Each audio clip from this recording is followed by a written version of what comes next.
Thanks, everybody. Welcome to Build. I'm your host, Ricky Camilleri. You loved our next guest on Orange is the New Black, American Pie, but I'm a cheerleader, Portlandia. So many amazing things that she's been a part of. And on February 1st, you can see the great Natasha Lyonne in Russian Doll, an incredibly funny, mind-bending new Netflix show she co-created, directed an episode of, and stars in. Let's take a look. Let's fuck this party in the mouth. Sweet birthday, baby! You know, life's short, carpe diem, etc., right? What I do in my time is my business, my choice, baby!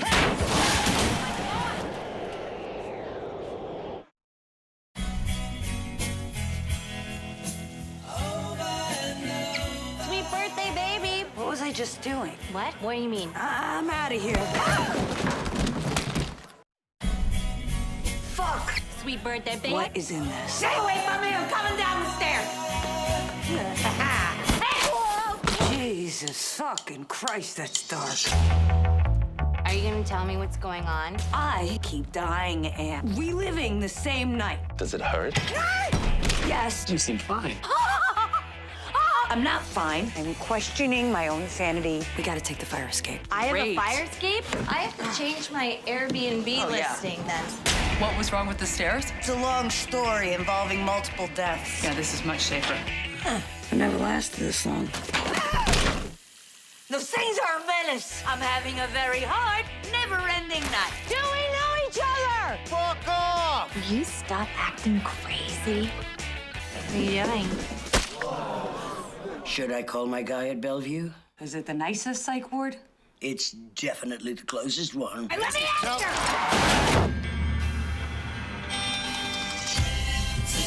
I look at you now, chasing down death at every corner, fighting your way to the light. Do you still have that in you? I am not crazy. You know I hate it. Some people call me crazy. Didn't you get the news? We're about to die. It doesn't matter, I die all the time.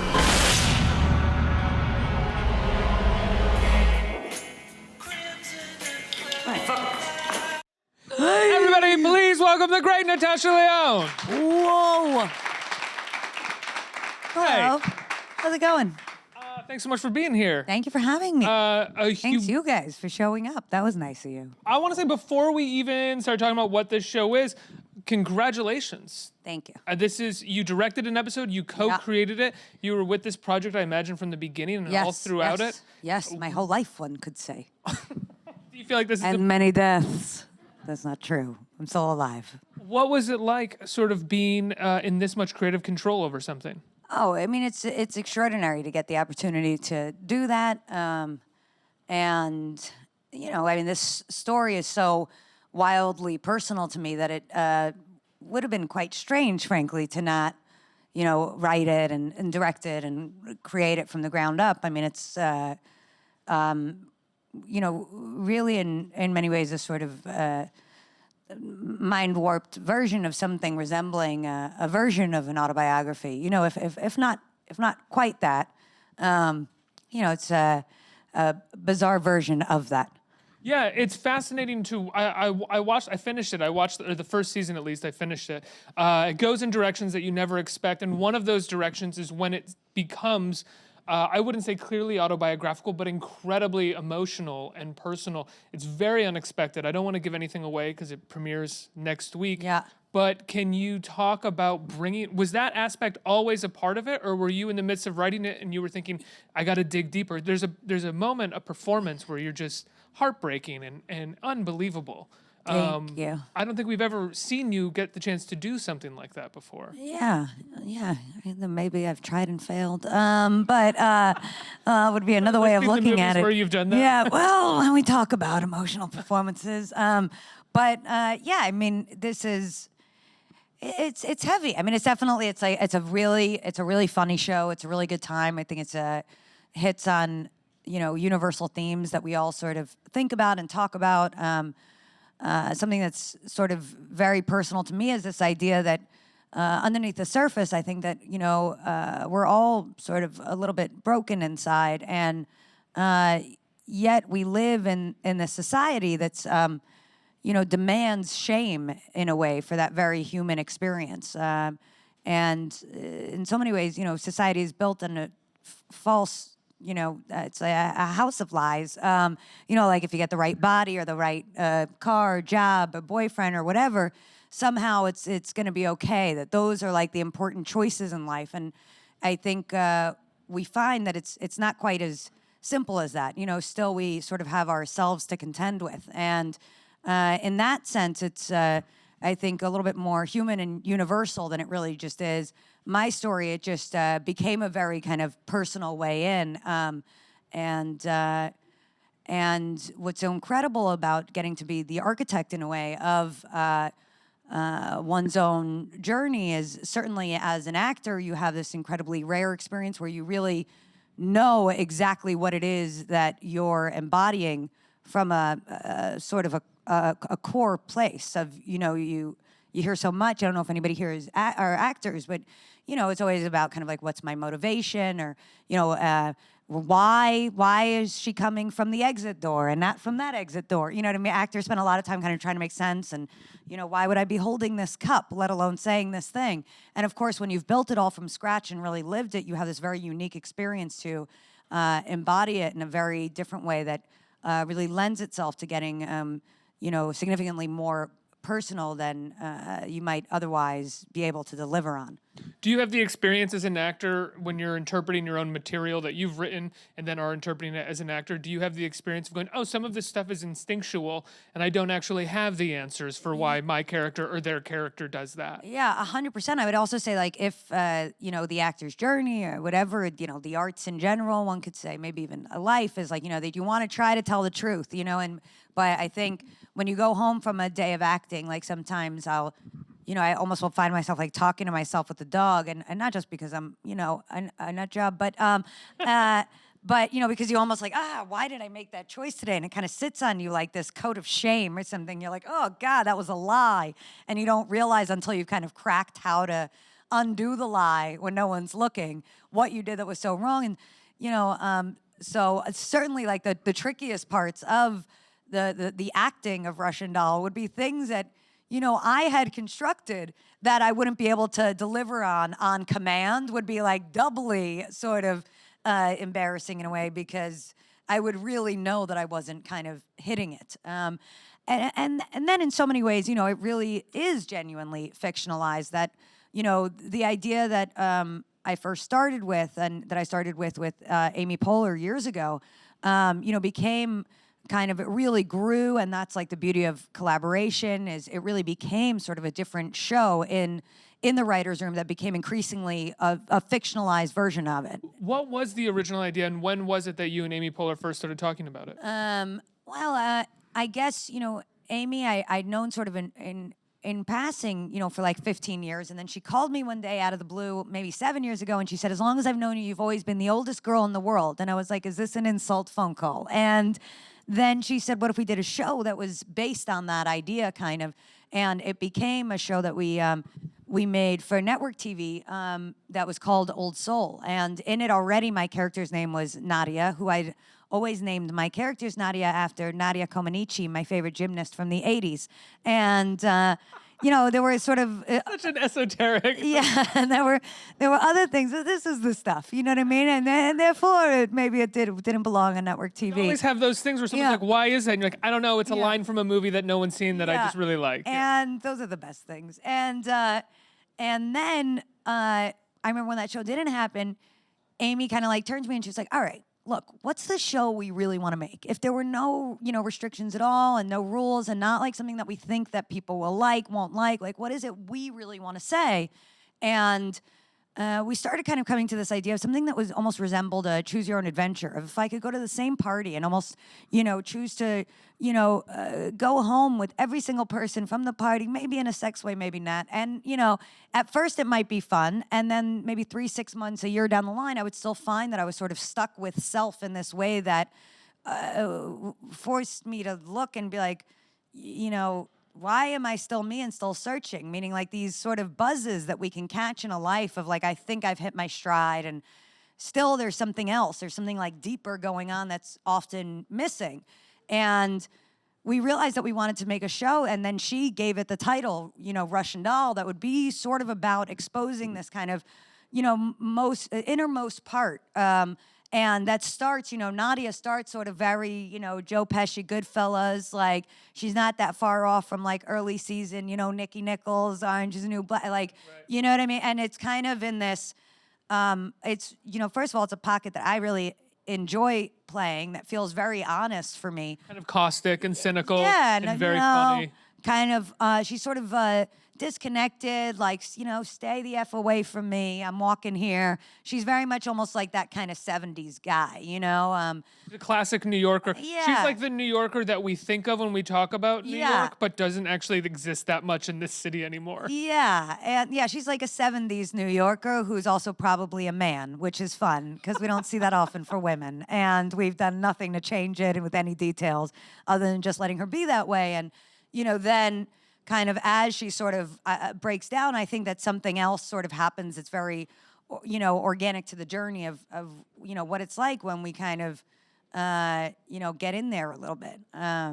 Having watched We hope. having watched the first season, one of the things that I love about it, and excuse me, this is not going to be a question, is that it is very much about the further you dig, the more digging you have to do, Yeah. and the more you realize about yourself, the more there is to realize. Like consciousness doesn't sort of beget a need for less consciousness or less digging. It always is something. You're always a work in progress, and that's kind of one of the things Yeah. that I took from it. I mean, and that's sort of, life in a way. It's like just as we kind of like crack one thing, it feels often like, yesterday's problem that was like so unsolvable is, now this thing of like walking into certain rooms or like a new job or something. It's just like, oh my God, how am I going to do this? And then within a few months, you're like, I know how to do this. I need to figure out something else. It's like there's a new, we have these kind of fault-finding minds that are probably built from evolution of us being in the wild, being like, today I've got to kill a bear and tomorrow a wolf. You know what I mean? Like always on the lookout. And I think Right, whereas today the bear is Yeah. served to us on a plate, Sure. and we're like, okay, what is another problem that I can figure yeah, out like to solve? I think that's sort of very sort of classic in the human condition. And, I think it's also there's an onslaught of kind of news all the time that tells us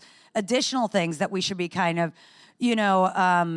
sort of broken down by. And in so many ways, I think what's important to me is that we just start speaking honestly about that kind of experience. And I think what feels so lucky about Russian Doll is that because of Poehler, it's like we're able to kind of hit it sideways, and it's it's a hopefully like a funny way to kind of like side saddle in there to kind of get into some stuff that definitely means something to me. I mean, like I wish therapy was as simple as like, hey, my childhood, and then you were out of there. That would be a very great session. Well, that's one thing that I love is that your therapist in the show is someone that your character has been seeing since she was a child, essentially, and she has had problems when she's been with her and when she's not been with her. Like therapy is not the answer for the issue. It's just a part of how you address things sometimes. Yeah, and I mean, it's not even So I really. love who you cast as the Yeah, therapist. Elizabeth Ashley is She's so so great, amazing. yeah. She's an incredible actor. A great therapist in Vampire's Kiss a long Yeah. time ago. When I had seen her in Other Desert Cities, she was so amazing. And I Happy. actually met her personally at a Lou Reed memorial service that we were both kind of like reading some of his words at. And I remember that it was like pouring rain and we were under some tent.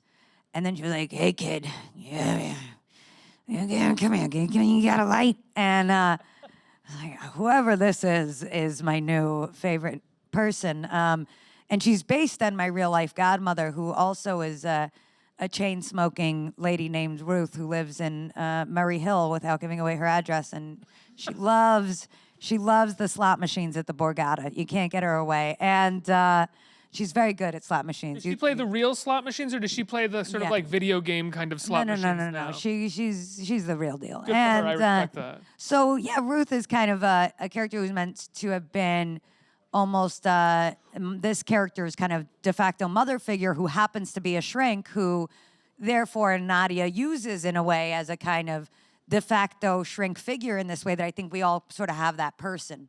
Wait, so I'm curious, when Russian Doll starts, you get into the writer's room. Do you guys have this sort of overall, or maybe in the pitch process, wherever it was very early on, is the idea based around the idea that your character will be dying and coming back to life? And did that come from you guys wanting to talk about you personally, or was it you had this concept and once you started writing it, there was no way for it to not be based off of personal experiences of yourself because you are writing it?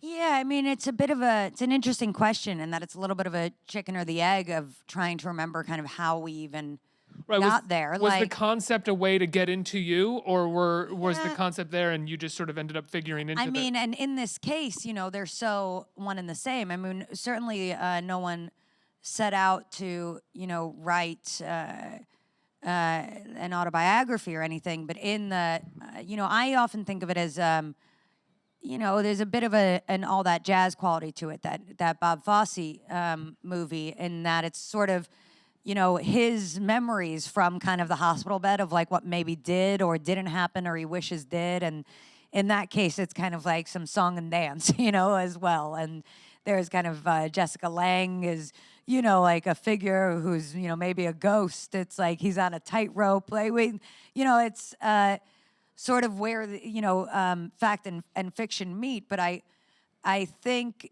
what we really wanted to explore was the idea that, being, if you're kind of like stuck in your life, it's a sort of form of death that's very universal. And because it was, me and Leslye Headland, who's also the writer and also director on the show. I mean, Phenomenal writer and director. She's incredible. And I think that we started all kind of personalizing our own way with our, sort of most personal experiences, and I mean, it's worth noting that in many ways it's also, talking about addiction, I think. So, when we say sort of a life and death, it's a bit of this idea of like, in many ways, kind of like the drugs are just sort of like the final step on a person who's already, decided, hey, who cares either way what happens? You know what I mean? Like some of those decisions that get made. And so sort of like, what are the twists and turns that get you there and that get you out of there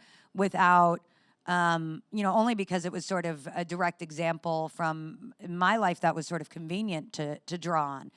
Yeah, I would say it's the way that it addresses addiction is interesting, because when most shows or movies or stories try to address addiction, it's very dramatic and it's very heavy-handed. And this is a much more, I mean, I recognize it and relate to it as the kind of casual addiction that lots of New Yorkers have. You have your dealer, you have your friends that use, you go to parties, it's all around you. I just learned a lot about you. Sure, why not? Let's get real here. Yeah. No. It's all around you, and it can, and you can fall into it or you cannot, and it can just be casual and on the periphery. I like that this show addressed it in a way where it wasn't like this thing that was tearing your character down from beginning to end. Yeah, and I mean, I think that's what's sort of, interesting about this sort of chicken or the egg question, as far as like, the pitch or the writer's room or where it sort of begins and ends, because, it's not quite, it's definitely not a sort of one-to-one of this was the experience. I think it is that. It's sort of, in many ways, she begins the series maybe in a place I was, 15 years ago, that is almost like a superhero version of the person I actually wished I was then, who was probably like significantly lamer, and kind of, sort of ends her journey something closer to, I don't know, where I might have been, this morning, but forgot to be by this afternoon, So it's just that, addiction is a specific kind of way in of like, once you've sort of seen life through that lens, it sort of tells you a lot about what you're willing to risk, what you're willing to lose, how you're willing to behave, kind of like the quality of filth, you know what I mean? Like it really, what music sounds like, what things look like. And I will say on a personal level, it was, profound and beautiful to like pace those same kind of East Village streets. And we shot this all Such an East at Village night show. and in winter, and like walking those streets as the sun would be coming up. And it was like with my director's binder in my hand, like with this TV show I'd created with like Amy Poehler, as opposed to kind of, a rocky night, at the bar that led to like the after hours at the after place and like, being all weirded out at kind of watching the sunrise. It was an incredible thing to see that that's also an aspect of what can happen in life, that the same streets can be sort of familiar to us in whole new ways and, hold that history with us. Like that's very much sort of embodies, I think, the experience of Russian Doll. Yeah, absolutely. I'm curious. One of the films that you really got your start from was like American Pie, which is very much a male-centric movie from a male point of view with male creators. And in the last few years, you've been on Orange Is the New Black, and now you've created this with Leslie and Amy. Does it feel like the industry has sort of opened up this new space for female creators, and what does that feel like? Yeah, I mean, undeniably, it's an incredible time, just I think as a society where we're kind of, learning new ways to kind of talk about really complex things. I think it's a real growth spurt. We're sort of realizing that there was, an Indian burial ground underneath the foundation of our whole society with regards to how we've been treating not only women, but, anyone marginalized historically. And, at the same time, we're trying to reconcile that with kind of what we see, happening with this presidency and, without even stating an opinion on it, and that, that it's probably confusing to know what I think about it. But I just think it's wild and worth noting that those two ideas are sort of coexisting, where we're kind of like feeling on one hand this revolution at hand that's so clear and just crystal clear, and at the same time, sort of on a grander scale, it feels like not only is nothing changing, but it's getting worse all the time. So, I think that this country and this society clearly still has a lot of work to do to sort of continue this conversation. But yeah, it's been a great time, at work. I mean, in Hollywood, it's wonderful and lucky. I mean, not that I live there; I live in New York, but in the East Village, the other Hollywood, it's definitely, I think, become more clear that there's many more stories to be told. And I think that in some ways, my career has been really lucky with, Tamara Jenkins in Slums of Beverly Hills and Jamie Babbitt and But I'm a Cheerleader and Jenji Kohan and Orange Is the New Black. And That's now, true. My reference to American Pie was like a selective memory of in your some career. ways it is a kind of an anomaly. And, Chris and Paul Weitz are so great and, very sensitive dudes. And Right, no one would know that like about American Pie. But those guys are like really sweet, good-natured men. I mean, I remember at the time definitely being like, because also, I mean, I was right here at Tisch Film School when I was like 16, 17. So I had no sort of working experience of this so-called high school kind of thing that they were describing with like proms and virginities. And I was so perplexed. Like, it just felt so unlike my experience. And I think in part because it was very white and very male and like, it confused the heck out of me. But, they offered me money. What can I tell you? I imagine you on the set of that movie being similar to like just being you in real life, being like, this, what they do, that's so stupid. Why would they do that? I mean, the movie is really funny, and it's like, you get older. I think like when I was a teenager, I was sort of a little bit more belligerent. Mostly now when I look at the poster, I'm just perplexed that there's so many white people on a poster. It just feels really, I'm like, oh, so this was 2001? All right. Well, good job, guys. But I think... It does look like a bit like a Covington Catholic pep rally, doesn't it? Yeah, I mean, it's a little bit like you really can see, and it's kind of all the girls are just trying to be as skinny as they can, you know what I mean? Everyone's got this kind of like straight hair, like they're just trying to fit into this kind of idea of what we thought was like, this is as good as it gets. And so I find that sort of disturbing in a way. And yet, I'm glad that it's nostalgic for people. I think anytime any of us can get any relief from anything, that's, books or music or movies, I mean, we should be so lucky to kind of have 5 minutes where, we don't have to think or we get to laugh a little bit. And I think that movie has a real healthy amount of heart. So it's like, I grow more proud and at the same time more perplexed, you know? But I don't think of it often, so it doesn't matter. You've actually cast somebody in this that I have like a very fond nostalgia for. Like American Pie wasn't my thing. Yeah. Welcome to the Dollhouse was probably more my Yeah. thing. And Brandon Sexton III Love is in Brendan. this. Yeah, he's amazing. I always get so happy when I see him cast and stuff because he had this incredible period up to like Boys Don't Cry where he was always cast as the bad boy and always very good at it. Yeah. What made you cast him? I've known Brendan for a long time, and I've always loved him and been friends with him, and I've worked with him here and there. And you know, I'm not saying that Horse is or isn't based on a real gutter punk from Tompkins Square Park, but that I hung out with. But you know, cut to the end of the story. Brendan is excellent in the show. Excellent. We have a question coming in from Twitter. This is from Brandy Graham. Life is complicated and can be such chaos. How do you keep yourself focused, motivated, and confident? Also, you are amazing, and I love everything about you. All right. Well, thank you. Brandy? Brandy Graham. All right. Thanks, Brandy. I guess it's Brandy Ingraham. Excuse me. Yeah, let's not blow this because Brandy's clearly an excellent person, as you can tell by this last sentence. Yeah, I mean, this has been, you know, I do think there's a bit of a dark horse element to the fact that I'm even, you know, sitting here in the old Tower Records having this interview about this show. And, you know, so I'm very kind of aware of how privileged and rare that is. And I think I'm very, you know, grateful essentially for that. And I do think it helps me stay kind of, you know, focused and motivated. Like I definitely have, you know, plenty of, you know, self-loathing and self-doubt and all those kinds of things. But I do think that kind of almost, you know, the older I get, this kind of reality check around how lucky I am. You know, I think that for so long I sort of thought of, you know, like my fucked up childhood is like the definition of my personality. That meant it was all so dark all the time. And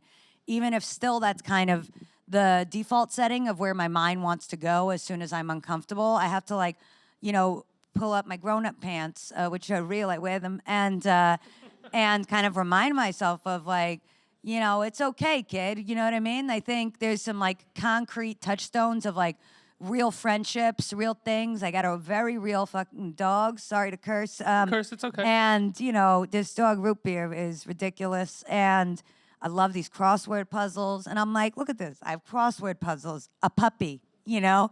And, you know what I mean? I have an apartment. Like, I'm taking Ubers freely. You know what I mean?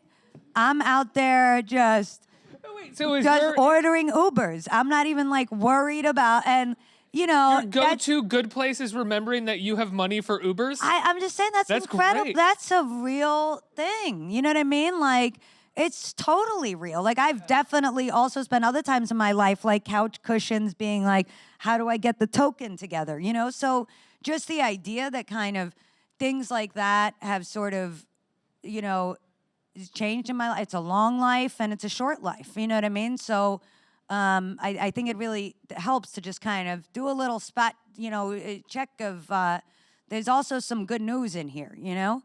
Yeah. You're reminding me of this song that I've been listening to recently, this Sharon Von Etten song. Oh, yeah, she's great. She's amazing. Yeah. She has this song 17 right now, which is just like this beautiful song that, in my opinion, is about excuse me, looking at a picture of yourself when you're like 16 or 17 and reflecting on like everything that you've learned and being grateful for who you are and that you're alive when you're older, but also having like a pang of sadness and nostalgia for everything that you thought was going to be ahead of you at that age. What do you think when you look at a picture of yourself? I mean, I don't know that I romanticize in the same way the past. Like, I feel like I really did my time. Like, I really lived those years, you know? And I don't know if I'd make it to a second round. I think I feel more like, oh, wow, like I'm 39 now, and I'm like, oh, you know, 40s are looking really terrific. Same, yeah. And kind of, you know, it just becomes this increasing awareness about, and then it starts getting shorter on the other side of that. On like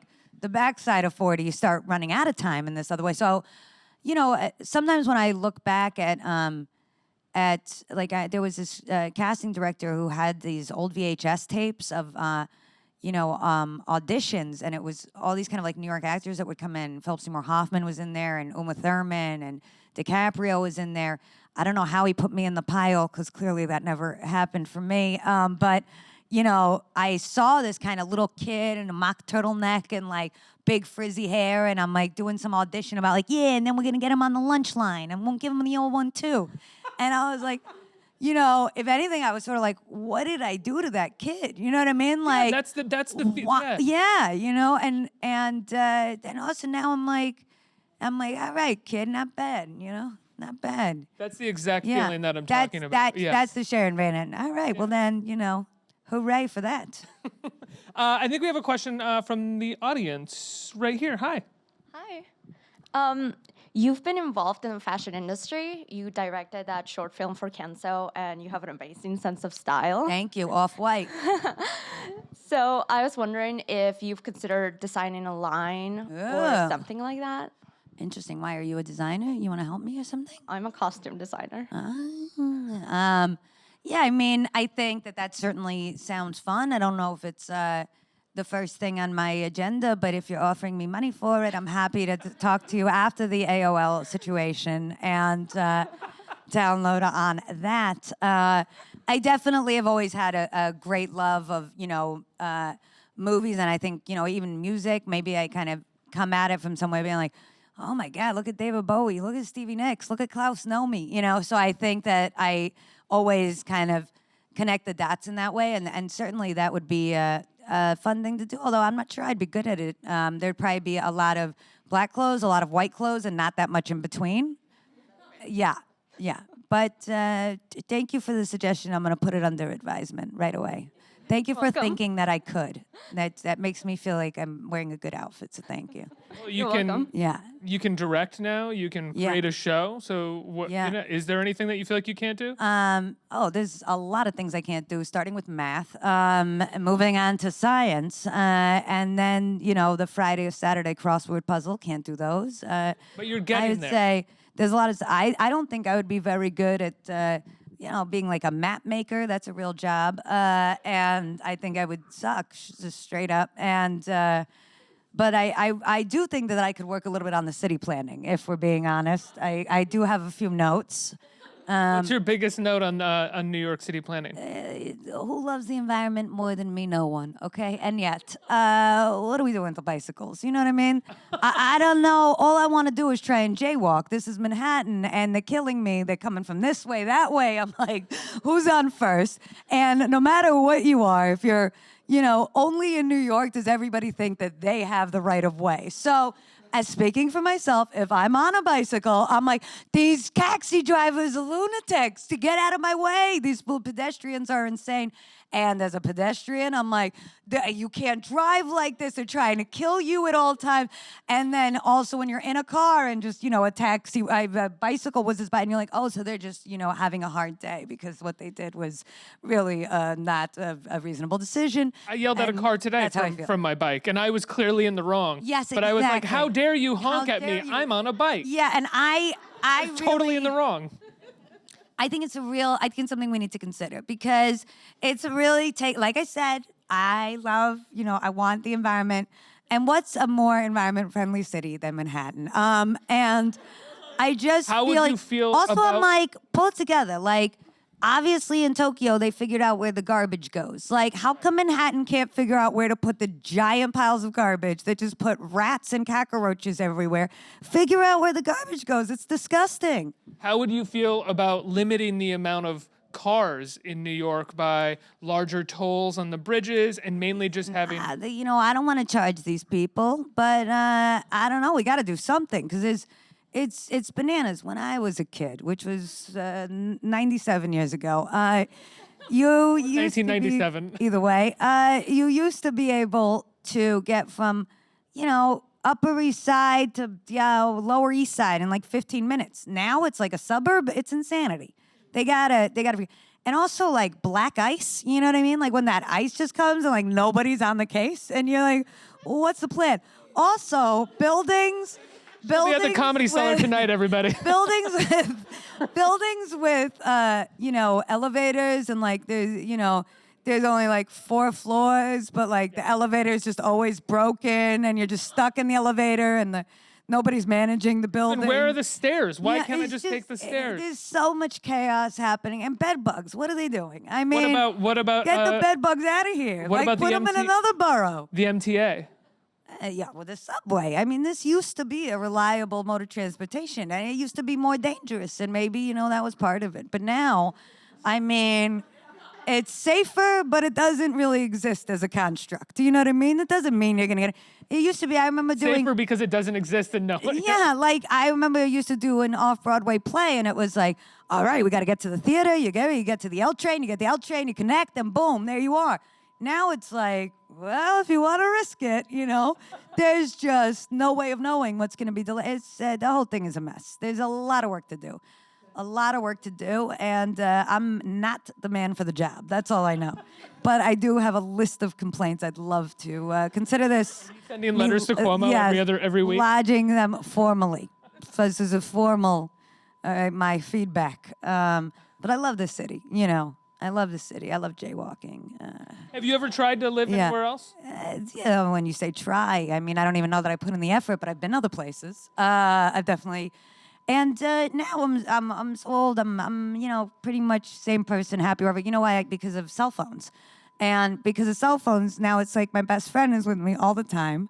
I mean, I spend so much time with this phone. It's really sick, and there's a whole world in there, and then I make the same plans with like the same 6 people, no matter where I am. I don't do anything. I go to dinner, maybe, you know what I mean?